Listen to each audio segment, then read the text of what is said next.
Tulog tayo ng early ngayon. Lumabas na. Matulog na tayo ng early. Alas 8 matulog na. Hindi na mag-11, 10 o'clock.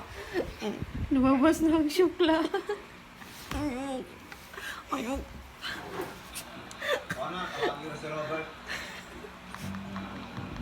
Wala ka ng pagpuyatan.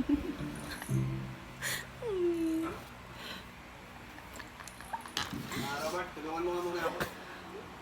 Saan po? Early na tayo matulog ngayon, ha? Wala bukas. Still hour si Casey pusit mo. Paalam mo, sandali. Sabado mo ilalabas yung mga lumang gamit. Saka yung basura doon sa kusina. Sabado na. Nakahiga ka pa yan. Ben, basta susunod ng din na lang. Sakto dito. Ay no. 0.17 lang. Ano nangyari sa'yo?